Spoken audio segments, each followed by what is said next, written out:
ಮತ್ತೆ ಮುನ್ನೆಲೆಗೆ ಬಂದ ಅಂದಾಕಾಸುರ ಸಂಹಾರದ ವಿವಾದ 12ರಂದು ನಡೆಯಲಿರುವ ಅಂದಾಕಾಸುರ ಸಂಹಾರದ ಧಾರ್ಮಿಕ ಕಾರ್ಯಕ್ರಮ. ಕಳೆದ ವರ್ಷ ನಂಜನಗೂಡಿನಲ್ಲಿ ಅಂದಾಕಾಸುರ ಸಂಹಾರದ ವೇಳೆ ನಡೆದಿದ್ದ ಭಾರೀ ಗಲಾಟೆ ಹಿನ್ನೆಲೆ ನಿನ್ನೆ ತಾಲೂಕು ಆಡಳಿತದ ವತಿಯಿಂದ ನಡೆದ ಶಾಂತಿ ಸಭೆ ವಿಫಲ. ನಂಜುಂಡೇಶ್ವರನ ಭಕ್ತರು ಹಾಗೂ ಅಂದಾಕಾಸುರ ಸಂಹಾರಕ್ಕೆ ಆಕ್ಷೇಪ ವ್ಯಕ್ತಪಡಿಸಿದ ಉಭಯ ತಂಡಗಳ ಮುಖಂಡರ ಸಭೆ ನಡೆಸಿದ ತಹಶೀಲ್ದಾರ್ ಶಿವಕುಮಾರ್ ಕಾಸ್ನೂರು, ದೇವಾಲಯದ ಕಾರ್ಯನಿರ್ವಾಹಕ ಅಧಿಕಾರಿ ಜಗದೀಶ್, ಡಿವೈಎಸ್ಪಿ ರಘು. ಕಳೆದ ವರ್ಷ ಅಂದಾಕಾಸುರ ಸಂಹಾರದ ವೇಳೆ ಮಹಿಷಾಸುರನ ಚಿತ್ರ ಹೋಲುವ ಪಟ ಹಾಕಿದ ಕಾರಣ ಉಂಟಾಗಿದ್ದ ಗಲಾಟೆ ಯಾವ ರೀತಿ ಆಚರಣೆ ಮಾಡಬೇಕು ಅಂತಲೂ ಒಂದು ಕ್ಲಿಯರ್ ಕಟ್ಟಾಗಿ ಡೈರೆಕ್ಷನ್ಸ್ ಕೊಟ್ಟಿದ್ದಾರೆ. ಅದೇ ರೀತಿ ಆಚರಣೆ ಮಾಡಬೇಕು ಅಂತ ನಿರ್ಧಾರ ಮಾಡ್ಕೊಂಡು ಎಲ್ಲರೂ ಸಹಕಾರ ಮಾಡಬೇಕು ಅಂತ ಈ ಮೂಲಕ ಸಾರ್ವಜನಿಕರು ಮತ್ತು ಎಲ್ಲರೂ ಕೂಡ ಭಕ್ತಾದಿಗಳು ಸಹಕಾರ ಮಾಡಬೇಕು ಅಂತ ಈ ಮೂಲಕ ಕೋರಕ್ಕೆ ಇಷ್ಟಪಡ್ತೀನಿ. ಆಚರಣೆ ಹೆಂಗೆ ಮಾಡಬೇಕು ಅಂತ ಆಗಮಿಸುವುದು ನಾವು ಬ್ರೀಫ್ ಆಗಿ ಮಾತಾಡೋದಿಲ್ಲ ಸರ್. ಈಗ ಏನು ಮಾತಾಡಿದ್ರೆ 4 ಲೈನು ಹಳೇದು ಹೆಂಗಿತ್ತು ಹೊಸ್ತಿಗೆ ಮಾಡ್ತಾ ಇದ್ದೀವಿ ಸರ್. ನಮಗೆ ಯಾರು ಗುರುಗಳೇ, ನಮಗೆ ಎಷ್ಟು ಅಡಿ ಎಷ್ಟು ಉದ್ದ ಅದು ಆಮೇಲೆ ಈಗ ಏನು ಕಾನೂನು ಹಳೇದಿತ್ತು ಚೇಂಜ್ ಮಾಡಿ ಈಗ ಏನು ಹೆಂಗೆ ಯಾವ ಥರ ಮಾಡ್ತಾ ಇದ್ದೀರಿ ಅಷ್ಟು ಹೇಳಿ. ಇದೇ ದಿನಾಂಕ 12/1/2025 ಶ್ರೀ ಶ್ರೀಕಂಠೇಶ್ವರ ಸ್ವಾಮಿ ದೇವಸ್ಥಾನದಲ್ಲಿ ಅಂದಾಕಾಸುರ ಸಂಹಾರ ಆಚರಣೆ, ಧಾರ್ಮಿಕ ಆಚರಣೆ ಜರುಗುತ್ತದೆ. ಈ ಒಂದು ಆಚರಣೆಗೆ ಸಂಬಂಧಪಟ್ಟಂತೆ ಈಗಾಗಲೇ ಕೆಲವು ಅಲ್ಪ ಮಾರ್ಪಾಡುಗಳನ್ನು ಮಾಡಲಾಗಿರ್ತದೆ. ಚಿತ್ರ ಇರ್ಬೋದು ಈ ರೀತಿ. ಮತ್ತು ಸದರಿ ದಿನದಂದು ಧಾರ್ಮಿಕ ದತ್ತಿ ಇಲಾಖೆಯ ಹಿರಿಯ ಆಗಮ ಪಂಡಿತರು ಖುದ್ದಾಗಿ ಉಪಸ್ಥಿತರಿದ್ದು ಈ ಕಾರ್ಯಕ್ರಮದ ಒಂದು ನಿರ್ದೇಶನಗಳು ಹಾಗೂ ಸೂಕ್ತ ಮಾರ್ಗದರ್ಶನಗಳನ್ನು ನೀಡಿ ನಮ್ಮ ದೇವಸ್ಥಾನದ ಸಿಬ್ಬಂದಿಯವರಿಗೆ ಕಾರ್ಯಕ್ರಮವನ್ನು ನಡೆಸಿಕೊಡ್ತಾರೆ.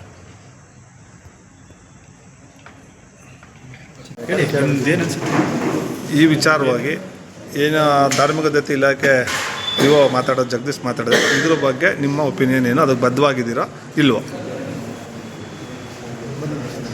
ಏನು ಕೆಲವರ ಆಕ್ಷೇಪಣೆ ಇತ್ತು.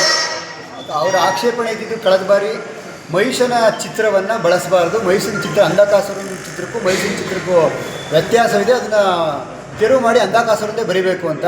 ಅದಕ್ಕೆ ಆಗಮ ಪಂಡಿತರು, ಮುಜರಾತ್ ಏನು ಧಾರ್ಮಿಕ ದತ್ತಿ ಇಲಾಖೆಯ ಆಗಮ ಪಂಡಿತರು ಮತ್ತು ದೇವಾಲಯದ ಆಗಮಿಕರು, ಪ್ರಧಾನ ಅರ್ಚಕರು, ಶ್ರೀಪಾದದವರು ಎಲ್ಲರೂ ಸೇರಿ ಅದನ್ನು ಏನು ಪುರಾಣ ಶಾಸ್ತ್ರಗಳಲ್ಲೈತೋ ಅದರಂತೆ ಅಂದಾಕಾಸುರನ ಚಿತ್ರನ ಬರೆಸಲಾಗಿದೆ. ಅಂದಾಕಾಸುರನ ಚಿತ್ರ ಬರೆದಿರೋದಕ್ಕೆ ನಮ್ಗೆ ಒಪ್ಪಿಗೆ ಇದೆ. ಆನಂತರ ಆಚರಣೆಯಲ್ಲೂ ಹೀಗೆ ಆಗಬೇಕು ಅಂತೇಳಿ ಬರೆದಿದ್ದಾರೆ ಅವರು. ಆಚರಣೆ ಹೇಗಾಗಬೇಕು ಅಂತಂದರೆ ಚಿತ್ರವನ್ನು ಬರೆದು ಏನು ಅಂದಾಕಾಸುರನ ಚಿತ್ರ ರಂಗೋಲಿಯಲ್ಲಿ ಬರೀತಾರೋ ಪಟನೂ ಅದೇ ಇರಬೇಕು. ಅದನ್ನು ಮಾಡಿ ಏನು ದೇವರ ಮೂರ್ತಿ ಎತ್ಕೊಂಡು ಬಂದು ಅದ್ರ ಮೇಲೆ ಒಂದು ಹೂಮಾಲೆಯನ್ನು ಕಟ್ಟಬೇಕು. ಹೂಮಾಲೆ ತೋಗಂಗೆ ಸುತ್ತಾಕಬೇಕು, 3 ಸುತ್ತು ಸುತ್ತಾಕಬೇಕು ಅಂತೇಳಿ ಆದೇಶವನ್ನು ಮಾಡಿ ಹೋಗಿದ್ದಾರೆ. ಈಗ ಅದೇ ಥರ ಇರಬೇಕು. ಆದರೆ ಇಲ್ಲಿ ಬಂದಾಗ ಕೆಲವು ವ್ಯತ್ಯಾಸಗಳು ಕಾಣ್ತಾ ಇದೆ. ಚಿತ್ರಗಳನ್ನ ತುಂಬ ಚಿಕ್ಕದಾಗಿ ಬರೀರಿ, 3 ಅಡಿಗೆ ಬರೀರಿ, 4 ಅಡಿಗೆ ಬರೀರಿ ಅನ್ನೋಂಥ ನಡೀತಾ ಇದೆ. 3 ಅಡಿಗೆ 4 ಅಡಿಗೆ ಚಿತ್ರ ಬರೆದು ಇದು ಮಾಡೋಂಥದ್ದಿಲ್ಲ. ಏನು ಹಿಂದೆ ನಡೀತಾ ಇತ್ತು ಅಥವಾ ಆಗಮಶಾಸ್ತ್ರದಲ್ಲಿ ಏನು ಹೇಳಿದ್ದಾರೋ ಅಥವಾ ಏನು ಧಾರ್ಮಿಕ ದತ್ತಿ ಇಲಾಖೆ ಅಂತ ಹೇಳಿದಾರೋ ಹಂಗೆ ನಡಿಬೇಕು. ಇಲ್ಲಿ ಕಳೆದ 2-3 ದಿನದಲ್ಲಿ ಇವರೇ ಸೇರ್ಕೊಂಡು ಡಿಸೈಡ್ ಮಾಡ್ಕೊಂಡು ಅದನ್ನು 3 ಅಡಿಗೆ ಮಾಡಬೇಕು, 2 ಅಡಿಗೆ ಮಾಡಬೇಕು ಅಂತ ಹೇಳಿದ್ರೆ ಭಕ್ತರಾಗಿ ಒಪ್ಕೊಳ್ಳೋಕ್ಕೆ ಸಿದ್ವಿಲ್ಲ. ಧಾರ್ಮಿಕ ದತ್ತಿ ಇಲಾಖೆ ಮ್ಯಾನ್ಯುವಲ್ ಏನು ಹೇಳುತ್ತೋ ಅದ್ರ ಪ್ರಕಾರನೇ ಆಗಬೇಕು. ಚಿತ್ರ ಚೇಂಜ್ ಮಾಡಬೇಕು ಅನ್ನೋ ಕೂಗಿತ್ತು ಅವ್ರದ್ದು. ಅವ್ರಿಗೆ ಯಾರಿಗೋ ಭಾವನೆಗೆ ಧಕ್ಕೆ ತರಬೇಕು ಅನ್ನೋಂತಿದ್ದಿಲ್ಲ. ಚಿತ್ರ ಚೇಂಜ್ ಆದಮೇಲೂ ಇವತ್ತು ತುಳಿಬಾರ್ದು, ಅದನ್ನು ಅಂದಾಕಾಸುರನ್ನು ತುಳಿಬಾರ್ದು ಅಂತ ಹೇಳ್ತಿದ್ದಾರೆ. ಈಗ ಇಷ್ಟು ದಿನ ಹೇಳಿ ಅವ್ರ ಪ್ರಶ್ನೆ ಇದ್ದಿದ್ದು ಮಹಿಷಾಸುರನ ಚಿತ್ರ ಬದಲಾಯಿಸಿ ಅಂತ. ಈಗ ಮಹಿಷಾಸುರನ ಚಿತ್ರ ಬದಲಾಯಿಸಾಗೈತೆ. ಈಗ ಅಂದಾಕಾಸುರನ ಚಿತ್ರ ಬರೀರಿ ಅಂತ ಹೇಳಾಗೈತೆ. ಅಂದಾಕಾಸುರನ ಚಿತ್ರ ಬರೆದಿರಂತ ಅಂದಾಕಾಸುರನ ಚಿತ್ರನ ತುಳಿಬಾರ್ದು ಅನ್ನೋದಕ್ಕೆ ಶುರು ಮಾಡಿದ್ದಾರೆ. ಅಂದಾಕಾಸುರನ ಚಿತ್ರನ ತುಳಿಬಾರ್ದು ಅಂತ. ನಾಳೆಗೆ ಇನ್ನೊಂದು ಹೇಳ್ತಾರೆ. ನಾಳೆ ನಾವೆಲ್ಲ ಏನು ಅಯ್ಯಪ್ಪನ ಭಕ್ತರು, ನಾವು ಅಯ್ಯಪ್ಪನ ಮಹಿಷಿ ಮರ್ದನ ಅಂತ ಕರೀತಾರೆ. ಅಯ್ಯಪ್ಪ ಮಹಿಷಿಯನ್ನು ಮರ್ದಿಸ್ತಾನೆ. ನಾಳೆ ದಿನ ಅಯ್ಯಪ್ಪನ ಪೂಜೆ ಮಾಡಬೇಡಿ, ಅಯ್ಯಪ್ಪ ಮಹಿಷಿನ ಕೊಂದ ಅಂತ ಹೇಳ್ಬಿಟ್ಟು ಶುರು ಮಾಡಿದ್ರೆ ಏನು ಮಾಡೋದು? ಇದೇ ತಾರಕಾಸುರನ ಸುಬ್ರಹ್ಮಣ್ಯೇಶ್ವರ ಕೊಂದ. ನಾವೆಲ್ಲರೂ ಆಸ್ತಿಕ ವರ್ಗದವರು ಸುಬ್ರಹ್ಮಣ್ಯನ ಪೂಜೆ ಮಾಡ್ತೀವಿ. ಸುಬ್ರಹ್ಮಣ್ಯನ ತಾರಕಾಸುರನ ವಧೆ ಮಾಡಿದಂಥವನು ಅಂತ ಕರಿತೀವಿ. ಅವನು ಒಬ್ಬ ಅಸುರ. ನೀವು ಹಸುರನ್ನ ವಧೆ ಮಾಡಬೇಡಿ ಅಂತ ಹೇಳಿದ್ರೆ ಏನು ಮಾಡೋದು? ಈಗ ಧಾರ್ಮಿಕವಾಗಿ ಈಗ ಅವ್ರಿಗೆ ಏನಾಗಿತ್ತೋ ಏನು ಕೇಳಿದ್ರೋ ಅದಕ್ಕೆ ಮಾತ್ರ ಕ್ಲಿಯರೆನ್ಸ್ ಕೊಟ್ಟಿದೆ. ಇನ್ನು ಉಳಿದಂತೆ ಏನು ಧಾರ್ಮಿಕ ಆಚರಣೆಗಳು ನಡೀತಿತ್ತೋ ಅದು ನಡೆಯೋದಕ್ಕೆ ಅದು ಹೇಗೆ ನಡೀತಿತ್ತೋ ಅದನ್ನು ಮಾತ್ರ ನಡಿಬೇಕು. ಅದಲ್ಲದೆ ಇಲ್ಲಿ ಇವರು ಅಥವಾ ಇಲ್ಲಿ ಒಂದು 8-10 ಜನ ಸೇರ್ಕೊಂಡು ಡಿಸೈಡ್ ಮಾಡಿರೋಂಥದ್ದು ಆಗಬಾರ್ದು ಅಂತ ನಾನು ಕೇಳ್ತೀನಿ. ಮುಂದಿನ ಕ್ರಮ ಏನು ತಗೋದು ಸರ್? ಈಗ ಇದಾಗಲಿಲ್ಲ ಅಂತ ಹೇಳಿದ್ರೆ ಭಕ್ತರನ್ನೆಲ್ಲ ಸೇರಿಸಿ ಭಕ್ತರನ್ನ ಕೇಳಬೇಕು. ಎಲ್ಲ ಭಕ್ತರುಗಳನ್ನ ಸೇರಿಸಿ ಏನು ಶ್ರೀಕಂಠೇಶ್ವರನ ಭಕ್ತರು ಅಪಾರ ಸಂಖ್ಯೆಯಲ್ಲಿ ಭಕ್ತರಿದ್ದಾರೆ, ಅಪಾರ ಸಂಖ್ಯೆಯ ಭಕ್ತರು ಸೇರ್ತಾರೆ, ಭಕ್ತಗಣ ಸೇರುತ್ತೆ. ಅಕಸ್ಮಾತ್ ಅವರಾಗಲಿಲ್ಲ ಅಂದರೆ ಈ ವರ್ಷ ನಡೀದೇ ಇದ್ರೂ ಮಹಿಷ ಸಂಹಾರ ಪರವಾಗಿಲ್ಲ ಸರ್. ಅದನ್ನು ನಾವು ಹೇಗೆ ಮಾಡಬೇಕು ಅಥವಾ ನಾವು ಕಾನೂನು ಹೋರಾಟಗಳು ಮತ್ತು ಧಾರ್ಮಿಕವಾಗಿ ಏನು ಮಾಡಬೇಕು, ಭಕ್ತರುಗಳು ಏನು ಮಾಡಬೇಕು ನಿರ್ಣಯ ತಗೊಳ್ಳೋಂಥದ್ದನ್ನ ನಾವೆಲ್ಲ ಭಕ್ತರೆಲ್ಲ ಸೇರ್ತೀವಿ, ಭಕ್ತರೆಲ್ಲ ಸೇರಿಸಿ ಮಾತಾಡ್ತೀವಿ. ಈಗ ಮಹಿಷಾಸುರ ಒಂದು ಚಿತ್ರ ಬದಲಾವಣೆಗಷ್ಟೇ ನಿಮ್ಮ ಸೀಮಿತ, ಬಾಕಿದ ಕಾರ್ಯ ಎಂದಿನಂತೆ ನಡೀಬೇಕು. ಹೌದು. ಈಗ ಅವ್ರು ಕೇಳ್ಕೊಂಡಿದ್ದಂಥದ್ದೇನು, ಮಹಿಷಾಸುರನ ಚಿತ್ರ ಬರ್ಸವ್ರೆ ಅಂಧಕಾಸುರನ ಚಿತ್ರದ ಬದಲು ಅಂತ. ಆಯ್ತಪ್ಪ, ಮಹಿಷಾಸುರನ ಚಿತ್ರ ತೆಗೆದ್ರಿ, ಅಂಧಕಾಸುರನ ಚಿತ್ರ ಬರೆದವ್ರೆ. ಈಗ ಅಂಧಕಾಸುರನ ಚಿತ್ರಕ್ಕೆ ಏನು ನಡೀತಿತ್ತು ಪ್ರೊಸೀಡಿಂಗ್ಸು ಅದು ನಡೀರಿ ಅಂತ ಹೇಳಿದ್ದಾರೆ. ಮತ್ತು ಅದರಲ್ಲೂ ಕೊಂಕು ಮಾತಾಡಿದ್ರೆ ಅದು ಬೇಡ ಇದು ಬೇಡ ಅಂತ ಹೇಳಿದ್ರೆ ಎಲ್ಲವನ್ನೂ ಒಪ್ಕೊಳ್ಳಿಕ್ಕಾಗಲ್ಲ. ಇವತ್ತು ಇದನ್ನು ಬೇಡ ಅಂತ ಹೇಳ್ತಾರೆ, ಇವತ್ತು ಚಿಕ್ಕದು ಮಾಡಿ ಅಂತ ಹೇಳ್ತಾರೆ. ನಾಳೆಗೆ ರಥೋತ್ಸವ ಹೋಗೋದು ಬೇಡ ಅಂತ ಹೇಳ್ತಾರೆ.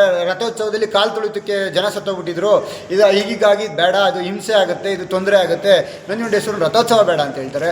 ಅಯ್ಯಪ್ಪನಿಗೆ ಹೋಗಬೇಡಿ ಅಂತ ಹೇಳ್ತಾರೆ, ಸುಬ್ರಹ್ಮಣ್ಯೇಶ್ವರನ ಪೂಜೆ ಮಾಡಬೇಡಿ ಅಂತ ಹೇಳ್ತಾರೆ. ಇದೇ ಶ್ರೀಕಂಠೇಶ್ವರನ ತಾಂಡವೇಶ್ವರನ ಮೂರ್ತಿ ಕೆಳಗಡೆಗೆ ರಾಕ್ಷಸನ ಕಾಲು ಮಡಗಿ ನಿಂತಿದ್ದಾನೆ ಶಿವ, ಆ ಮೂರ್ತಿನ ತರಬೇಡಿ ಅಂತ ಹೇಳ್ತಾರೆ. ಎಲ್ಲವನ್ನು ಕೇಳ್ಕೊಂಡು ಹೋಗೋಕ್ಕಾಗುತ್ತಾ? ಈಗ ತಾಂಡವೇಶ್ವರನ ಮೂರ್ತಿನ ನೀವು ನಂಜುಂಡೇಶ್ವರನ ದೇವಸ್ಥಾನದಲ್ಲಿ ಹೋಗಿ ನೋಡಿ. ನಂಜುಂಡೇಶ್ವರನ ದೇವಸ್ಥಾನದಲ್ಲಿ ಶಿವ ಅವನ ಅಂಧಕಾಸುರನ ಎದೆ ಮೇಲೆ ಕಾಲು ಮಡಿಕೊಂಡು ನಿಂತಿರೋಂಥದ್ದು. ಅದನ್ನು ಮಡಗಬೇಡಿ ಅಂತ ಹೇಳಿದ್ರೆ ಏನು ಮಾಡೋದು?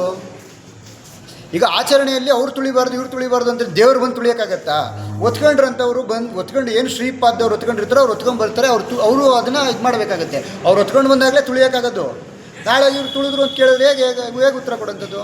ಇದಕ್ಕೆಲ್ಲವೂ ಏನು ನಂಜನಗೂಡಿನ ಶ್ರದ್ಧಾವಂತ ಬಂಧುಗಳವರೇ ಏನು ಈ ಹಿಂದೆ ನೋಡಿದ್ದಾರೆ, ನಂಜನಗೂಡನ್ನ ಸ್ವಪ್ರೇರಿತವಾಗಿ ಬಂದ್ ಮಾಡಿ ನಂಜನಗೂಡನ್ನ ಏನು ಅಸ್ಮಿತೆ ಮತ್ತು ಉಳಿಸೋದಕ್ಕೆ ಏನು ಮಾಡಬೇಕು ಅನ್ನೋಂಥದ್ದು ಮಾಡಿದರೆ, ಈ ಸರಿನೂ ನಂಜನಗೂಡು